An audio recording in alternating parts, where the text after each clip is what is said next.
All right, so I am Deja Smith, and I'll be your Conservation Conversations host tonight. I'm TLC's Community Engagement Associate. I hope that you are taking care of yourselves in these difficult times. We're excited to connect with you through this Wednesday evening series. We've had a lot of fun hosting speakers who tell us about the work they're doing to make the Triangle a healthier and more vibrant region. You will have an opportunity to connect with the speakers through the Q&A button on the bottom of your screen. You may also send us questions via email to advancement@triangleland.org. Please note that TLC staff and guest speakers are logging in remotely, so bear with us as the internet might be slower than normal. You may also hear an occasional dog bark, cats meow, or birds chirping, children, partners, or roommates' voices. Since 1983, TLC has, with thousands of members, protected over 20,000 acres of land and 141 miles of stream across Wake, Orange, Durham, Johnson, Leigh, and Chatham counties. TLC operates 6 public nature preserves across the region with 35 miles of trail, as well as one private preserve and one opening soon called Williamson Preserve. Tonight we will be joined by Leigh Hammerbacher, TLC's Associate Director of Conservation and Stewardship, Ed Buchan, Environmental Coordinator for the City of Raleigh, and Matthew Starr, the Upper Neuse Riverkeeper for Sound Rivers. They will be discussing where your water comes from, watershed protection programs like the Upper Neuse Clean Water Initiative, or UNCWI, and some of their favorite spots to recreate in and near the water. First up, we have Leigh.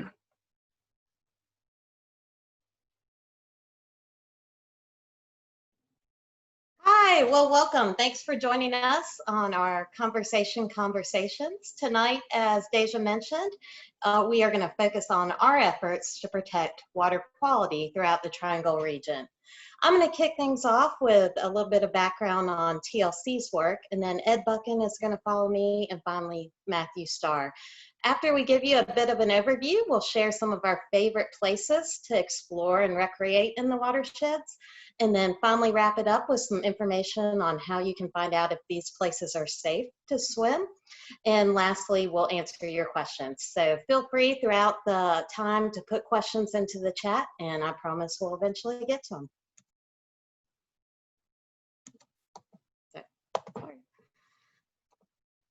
So as Deja mentioned, Triangle Land Conservancy has been around since 1983. Our mission is listed here. We strive to create our healthier and more vibrant Triangle region by safeguarding clean water, protecting natural habitats, supporting local foods and farms, and connecting people with nature.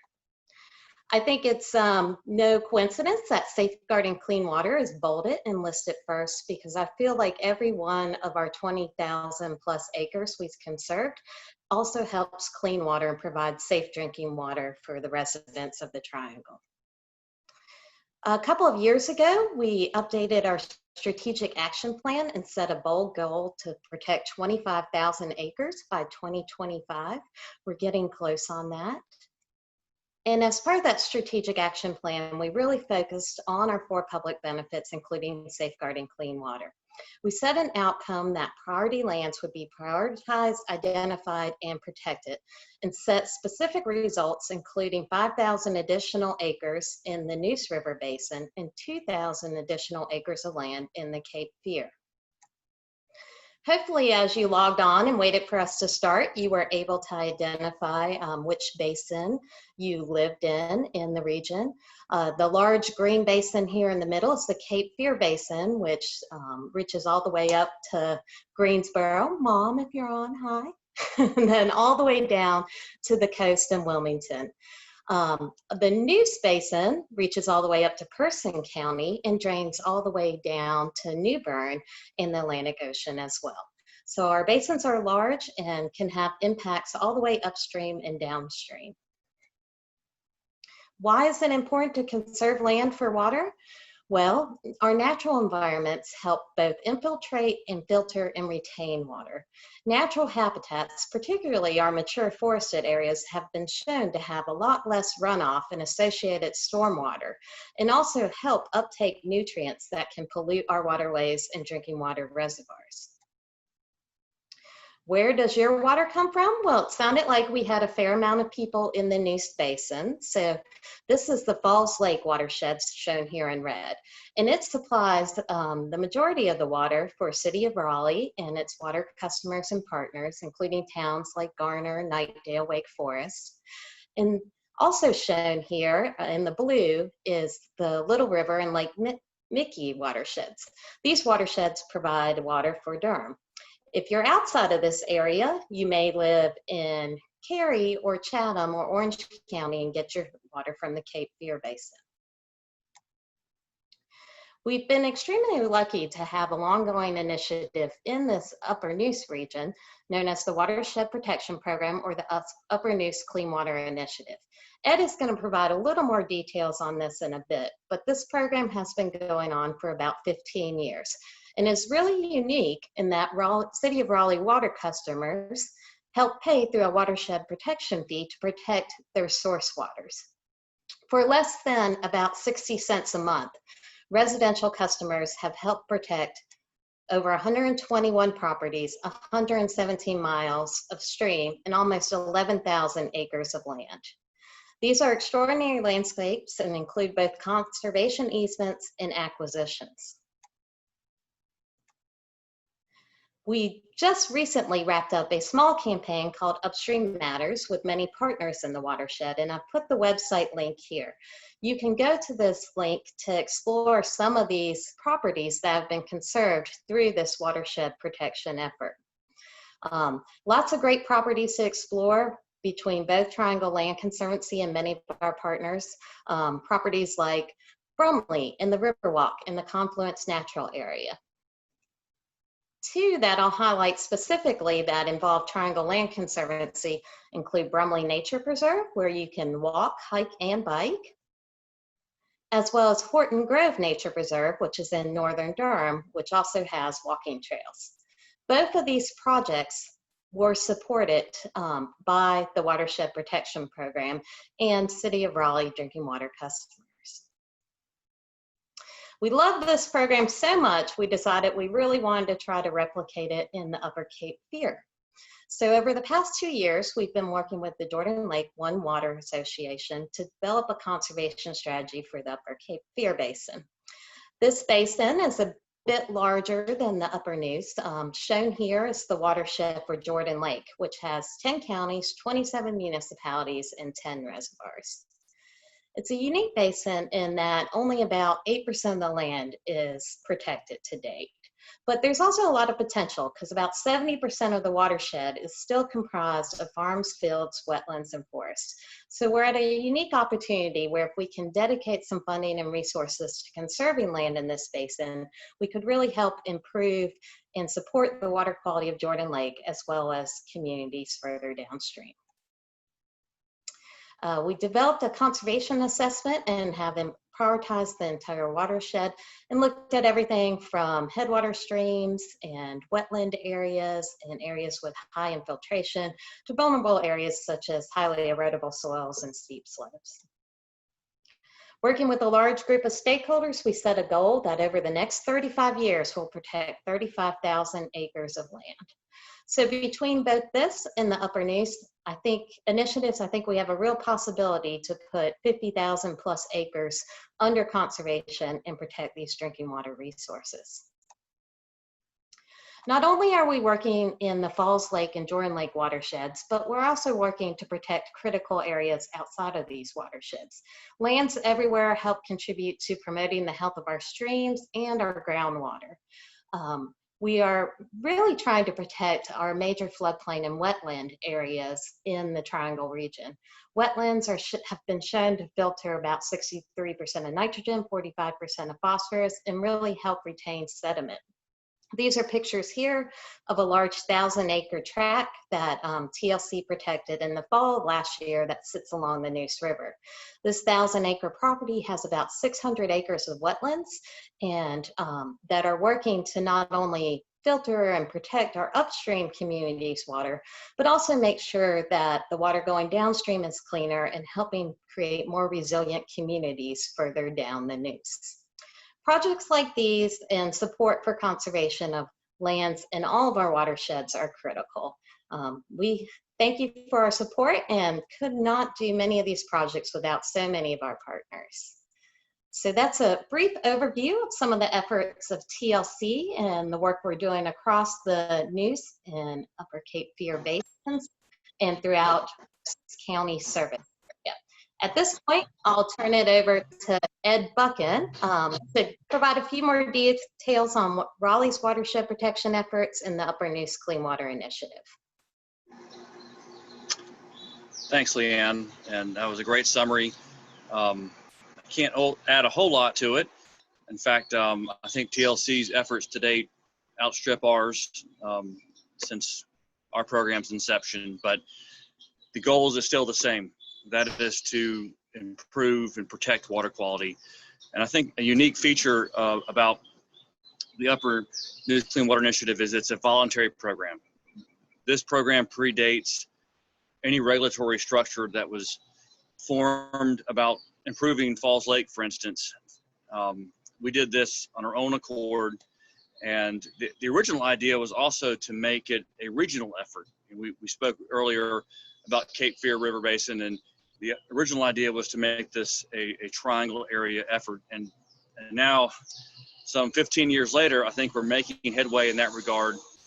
I think there's some other communities that are starting to see the benefit of this, because in our eyes, watershed protection is permanent.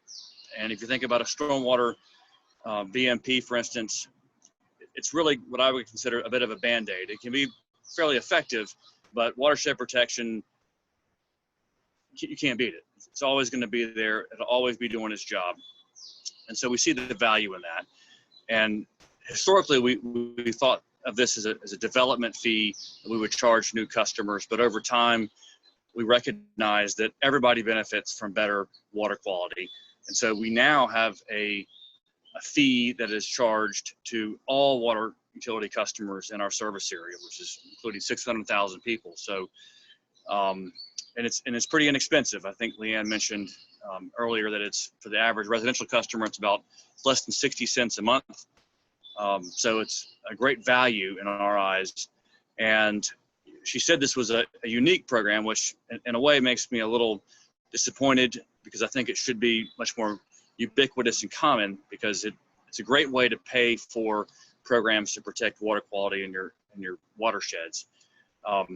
In fact, I say this little story a lot, so forgive me if you've heard this before, but in my 13 years with the city and working with this program, I've had one resident call me to complain about the fee that was on the utility bill. It's a line item. You can read it very clearly. It says Watershed Protection Program.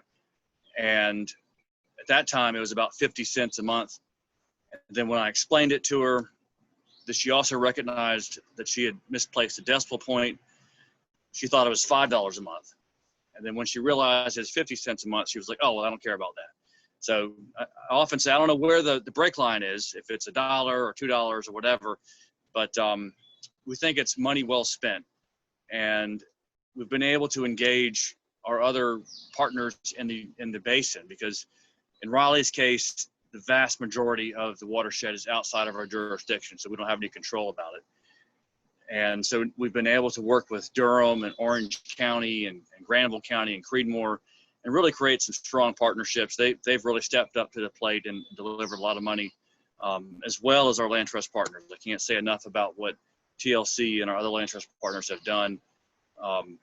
It's really been nothing short of a success story, and we look forward to carrying that on in the years to come. So if there's any other questions about that, I can take that in the chat, but I think I will turn it over to Matt now. All right. Good evening. I'm Matthew Starr. I'm your Upper Neuse Riverkeeper. I work for a nonprofit called Sound Rivers. It focuses, as you can see on your screen, to protect the Neuse and Tar Pamlico river basins, which make up about a quarter of the state. We have 3 riverkeepers and 2 other full-time staff members. So there is a lot of work to do with very few people. And our goal is clean water, just like Leanne touched on, just like Ed just talked about. Clean water is the name of the game. And unfortunately for the Neuse, but I guess fortunately for my job security, is that the Neuse has many threats. As soon as it starts flowing, it's faced with threats. And up here in Wake County in the Triangle, obviously those threats are due to urbanization. And it's kind of just the way it is. If we remove the threats, then we wouldn't be here. But what we can do is greatly reduce the threats, such as sedimentation, such as sanitary sewer systems, such as dog waste, etc., from entering our waterways. And we have a few programs that do that. We inspect construction sites for off-site sedimentation. We sample urban streams for E. coli. And probably our most popular program up here is our swim guide program. We started swim guide 2 years ago. This is our second year. And I've completely lost track of time with working at home. So that's why I repeated myself. And it's very popular because folks want to know what is in their water, and that is the job of this program.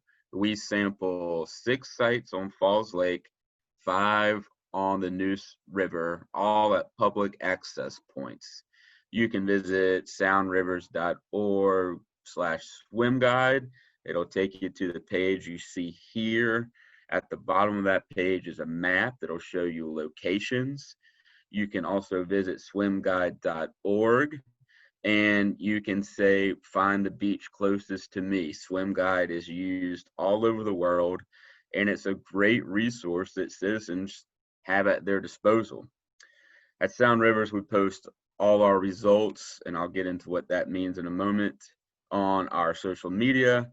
And you can also text 33222 to get a weekly text alert during Swim Guide. We sample during the traditional pool swimming calendar, so you know what your water is before you go. I always say, know before you go. And so what do we sample for? Well, we sample for E. coli. And why that is of concern is because it's a bacteria found in warm-blooded animal poop. It is what it is. No need to beat around the bush there. And it has some pretty negative health consequences when you ingest it or have an open wound, when you go swimming in your favorite Falls Lake or Neuse River spot. And the key driver there is rainfall. We have a very direct correlation, and we will get high results due to rain or high results of E. coli whenever we have a rainfall event. And that's a number of different reasons. It's pet waste, it's human waste. We can't really blame much, or if any of it, probably nothing on it, on really agriculture, because all of our sites are very urbanized. And what it allows us to do is alert the public. The public deserves, the Neuse River doesn't belong to the government. It doesn't belong to private entities. Unfortunately, it doesn't even belong to me. I like to claim it, but it belongs to everyone. It's a public trust waterway. And so you, as members or members of society, North Carolinians, you deserve to know what is in your water, and you deserve to be able to trust that it's safe to swim and recreate in. So we use our results to let people know if it's safe. We also use our results to try to pinpoint where the pollution is coming from. A somewhat decent example of this is the Terry Sanford Federal Building, which is in the middle of downtown Raleigh. We all found out about the pollution the waste, the raw human waste pollution coming out of that building altogether due to a great N&O report. And what we were able to do the past 3 weeks now is go just downstream, less than 2,000 feet away, that stormwater / sewer system for that building. Now we're in the South, we don't have combined sanitary sewer stormwater systems, but for the case of this building, we do have a combined system because they have cross-connected pipes. And so we are able to go to where that stormwater system daylights into an open channel and sample for E. coli. In the past 3 Mondays, we've had really high hits. We've also gone down and sampled in Walnut Creek, right behind the Walnut Creek Wetland Center in downtown Raleigh.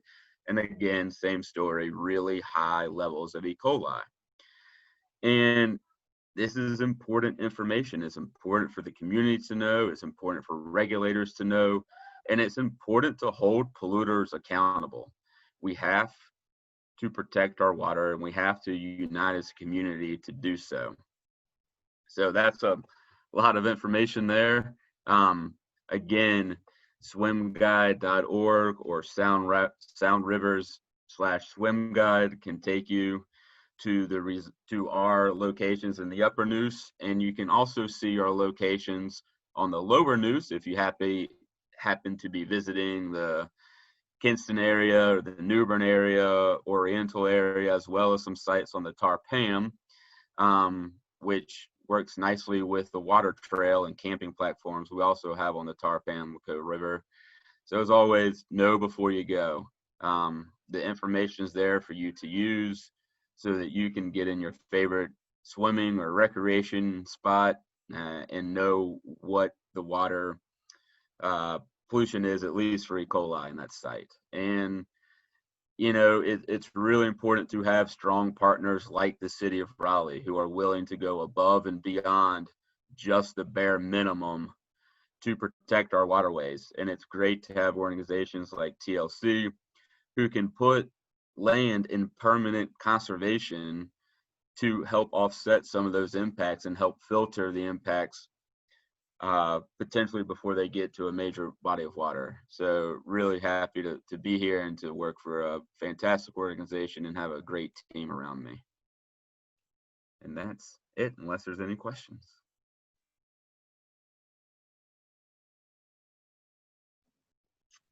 Thanks, y'all. Yeah, if you guys have any questions, put them in the little Q&A box at the bottom of your screen. I did want to go around with our panelists and ask you guys, since it is officially summer, where are some of your favorite places that you like to go hang out either in or around the water?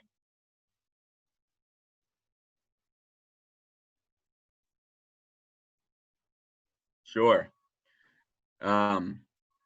Well, I always check Swim Guide before I go, but my favorite spot is on the Neuse River where Mill Burney Dam used to be. We, along with Restoration Systems, removed Mill Burney Dam a couple years ago, and it's a fantastic spot on the Neuse River to go enjoy on a hot day. Where the dam once was are now some big old rocks that I take my kids down. We slide down on our butts, or we can tie an inner tube and just go up and down, up and down. It's about the only place on the Neuse River where you may get into rapids, and I use air quotes because obviously it's a flat water river, so it's nothing gnarly. But it is a great area. Just Google Mill Burney and it'll take you there.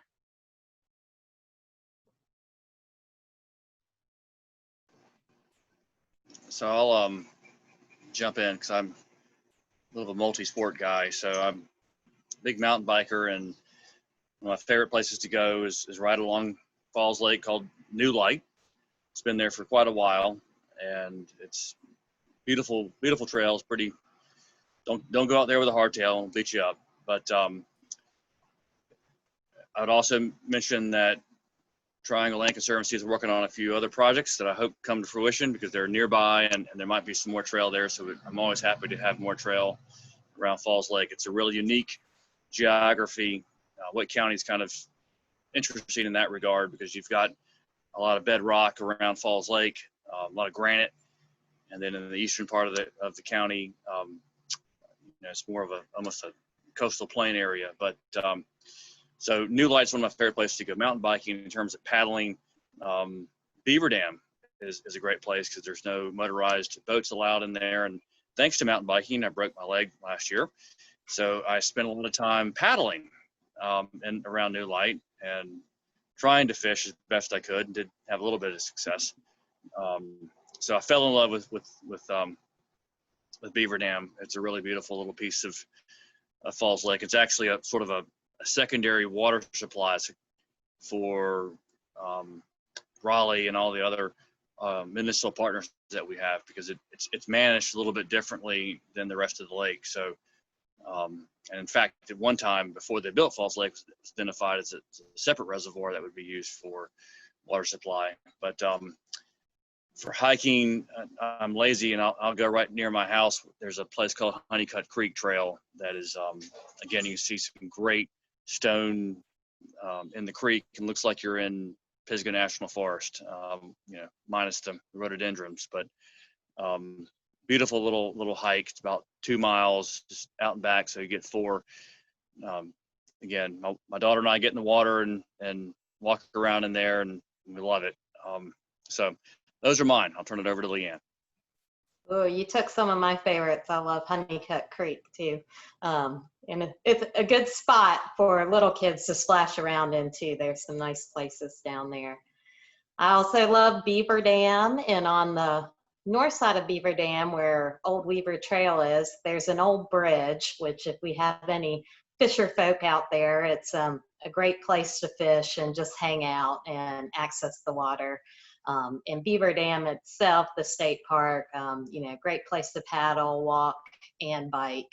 We're very lucky to have the Army Corps of Engineer lands and state parks and wildlife resources and all the land around the lake. Especially the Mountains to Sea Trail. There's a few sections like off of 98 that are just great to take a little walk, and there's tiny little beaches you can pop up on, especially during this time of quarantine. Good place to just get away and not run into a ton of people. I'll share maybe 2 more. To hop down to the Cape Fear, the Haw River State Natural Area. TLC worked with a bunch of partners, including state parks, to help protect that 10 plus years ago. And we're hoping to protect more down there, but there's some lovely trails that just parallel the Haw, and it's a great escape for a day or a half a day to be around water and take a nice hike as well. Then maybe the last one I'll mention is paddling a bit. Wake County has Robertson's Mill Pond, which is in the eastern part of Wake County, which is a cypress swamp that they've put a paddle trail in. And it's just a great getaway. Outside of COVID, they typically do have people renting boats down there on the weekends, but you can also bring your own boat and go explore. And it's just a incredible swamp, and believe it or not, it's not even that buggy during the summer or during the fall. I think it's got a really intact ecosystem, and it's just a great place to see birds and get out on the water and explore. So those are a few of my favorites. I'm interested to hear some of Deja's as well, so I'll toss it to her. Thank you. So as Leanne, as you mentioned, I'm a big fan of Falls Lake. I like to hike. I'm a big hiker, and I love the Mountains to Sea Trail. I think it's the day hike A, the one that's from Falls Dam. That's like 3.5 miles. That's one of my favorites. It has a lot of little private beaches, so I'll go out there, a couple of friends, and we'll bring a lunch and just spread out and hang out for a little bit as we're hiking. I also paddling on Falls Lake as well, but I also like to paddle Deep River. So down Chatham County area. I love it. It's just so beautiful down there, and it feels otherworldly. Definitely one of my favorite places to be. So we have a couple questions in the Q&A, so let me go ahead and pull those up. So one of the questions is, where do you guys like to mountain bike? And I can start that off with, I am terrified of mountain biking, but the very first time I tried mountain biking was actually out at Brumley. Yeah, it was fun, but a little scary. I'll stick with the amateur group, and my favorite place maybe to mountain bike right now might be Forest Ridge, just because I can take my 5 and 7-year-old along and they can handle the trails there. I also love Brumley. It's just a little bit further of a drive. So if there's any beginners out there, especially beginner parents who want to try something out, I would highly recommend both Forest Ridge and Brumley that have some trails that younger kids or newer mountain bikers can ride. I guess I'm obligated to chime in. My favorite place is Pisgah, where I was last weekend, but it's a bit of a drive, and word to the wise, don't run out of water and food when you're out there. Ask me how I know. But around here, as I mentioned earlier, New Light's great. It's a bit of a seasonal trail. During hunting season, you can only go on Sundays, so it's kind of limited access. But I recently discovered, I'm going to back up what Leanne just said, Forest Ridge, because I'm an experienced mountain biker, and despite breaking my leg, I sort of poo-pooed anything that was supposed to be easy and fun. And I went out there because it's very close to my house. I don't know, probably about 2 months ago for the first time, and I had a blast. I mean, it's great fun. And the immediate takeaway I had was I'm bringing my daughter out there. And so that makes it infinitely more fun than even Pisgah, really. So it's a pretty straightforward trail, but it has got great little features to it, and relatively short, so kids can manage it. So I love it to go out there with my daughter. And Brumley is a little bit of the same way. It's like Leanne said, it's a bit of a drive from my house, but if you're ever going out of town or coming back into Raleigh, it's an easy stop, and it's a fantastic trail. And I think TLC has done a wonderful job managing that and making that a great trail center.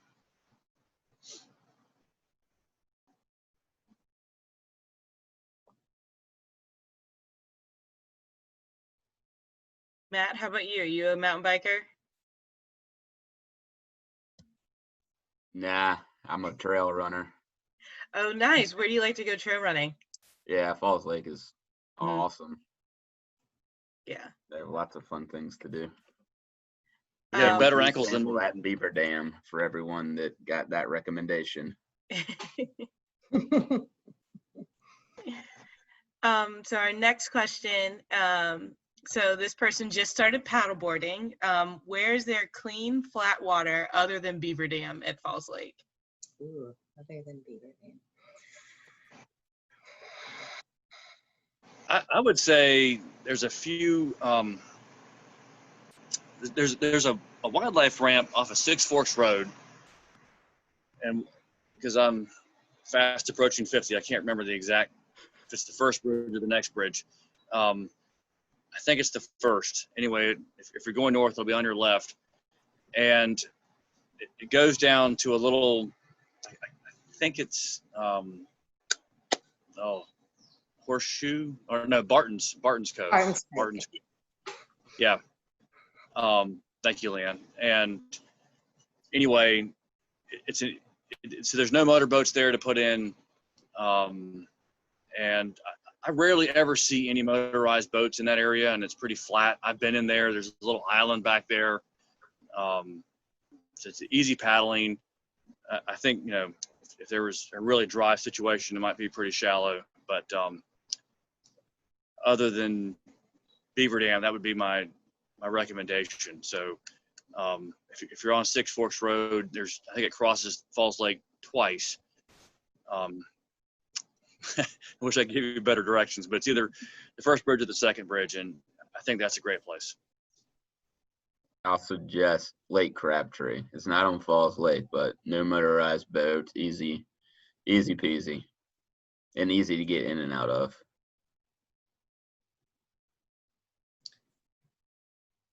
Yeah, and there's also some sections of the Neuse, once you get past the rapids, that are pretty fun for paddleboarding, and you can even hop on and off the greenway a little bit if you're really in for a workout. So if you want to make a day of it. Awesome. Thanks, guys. So our next question, what kinds of freshwater mussels and other bivalves or aquatic snails benefit from these watershed protection programs? Yeah, lots. Easy answer there.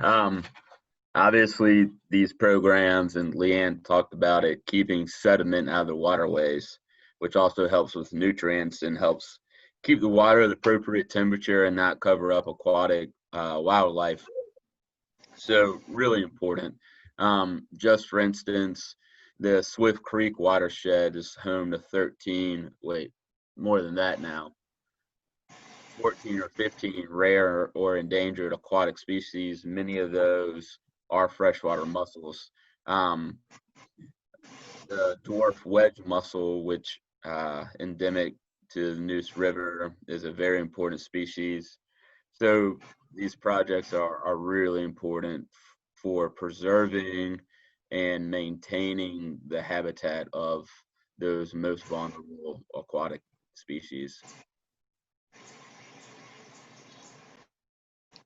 I'll say I found this. I don't know. I'm not good with gastropods, but this was at almost at the tail race of Falls Lake. So right near the dam, right downstream of the dam. Lots of these little guys around, which I thought was pretty unique. And I don't know if I was with Leanne or not, but we have found throughout the Falls Lake Basin mussels that there's been some shells that are about as big as your hand. So they aren't dwarf wedge mussels, but we do know that there's some big ones out there. So apologies for not being able to provide the Latin names for these, but they're definitely they're definitely around, and they benefit from all the things that we do. Yeah, and I'd just say most of the rare and the federally endangered species in our area are mussels or aquatic species. So if we really want to protect the rarest species in the triangle, we have got to protect our waterways and the lands that feed those waterways. Thank you. So Leanne, this is probably a question for you. So why isn't there fishing allowed at Brumley? We do on occasion when we have special events. Of course, during the whole pandemic, we have limited our special events, allowed fishing at those. We have hosted some catch and release and some also fly fishing events at the lakes at Brumley. But we found that there tends to be an issue since we're not able to patrol or have like a ranger type person on site with fishing lines and wires and waste if we were to allow fishing at our preserves all the time. And especially fishing line filament can be really dangerous to both the fish, turtle species, a lot of aquatic species. So to protect the habitat and the species that use those waters, we do limit it. Thank you. So last question, and I think all of us can touch on it. So it's how can we support your efforts?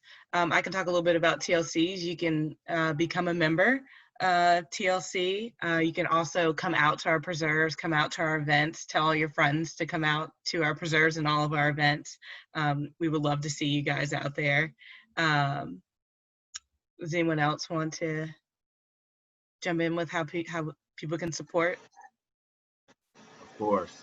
Like I mentioned, Sound Rivers is a nonprofit. The majority of our funding comes from folks who care about clean water, or or just understand that it's worth protecting.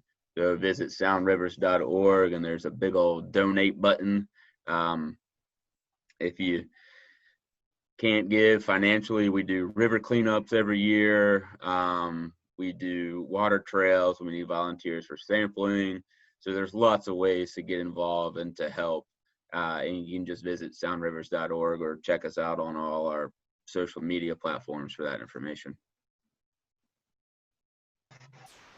Well, as the utility water provider, I would just simply say pay your utility bill if you're one of our customers, because part of that is certainly goes through our watershed protection program. But to echo what Matt and Deja, and I'm sure Leanne will say, you know, there's a lot with so many other things. There's a lot more need than there is funding.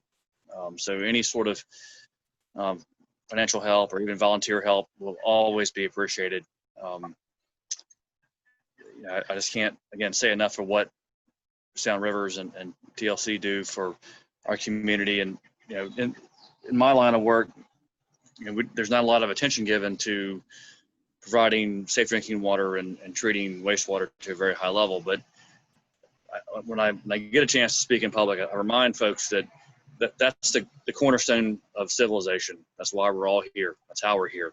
Without it, you know, you can have the nicest parks or sanitation service or you know, fire department, whatever it is, but none of that's really going to matter if you don't have clean water and the ability to treat wastewater and in this case treat stormwater. So it really is a keystone to everything that we do as human beings. So it's incredibly important, and I appreciate everybody that's on the call today because you've shown interest in it. And so okay, I'll get off my soapbox down, let Leanne talk. No, of course, I agree with everything that's been said. Support your local conservation organizations, you know, support these utility efforts. This is the Upper Neuse program I talked about is one of the most, you know, best programs for source water protection in the country, but it's also a little bit quiet. So, you know, let your local leaders know that you support conservation for water quality. It's critical to keep it going. And if you're in the Cape Fear, you know, reach out to your local leaders and ask them to help support starting a program as well. And then lastly, I have it on this slide here. I think, you know, we owe it all to ourselves, especially during these times, to really get out and enjoy our water resources. It's amazing what paddle down a stream, a day at the lake, or, you know, just taking a little walk can do for both your mental and physical attitude. So get out, enjoy the water, stay cool, and stay safe. Thank you. Thank you to everyone. We will be linking all of our resources to our thank you email that'll be coming out tomorrow, and the presentation will soon be available on our website. We welcome you to learn more about how you can connect with nature by visiting our website to find maps and details for our nature preserves, as well as sign up for the hiking challenge, Triangle Explorer, and more. Thank you again to our speakers. You guys did a wonderful job. I learned so much from you guys. Join us on July 8th. That'll be our next conservation conversations, and that'll be featuring TLC's Executive Director, Sandy Schweitzer, and members of our board. Everyone have a great night and have a good summer. Thanks for having me. Bye. Thank y'all. Bye.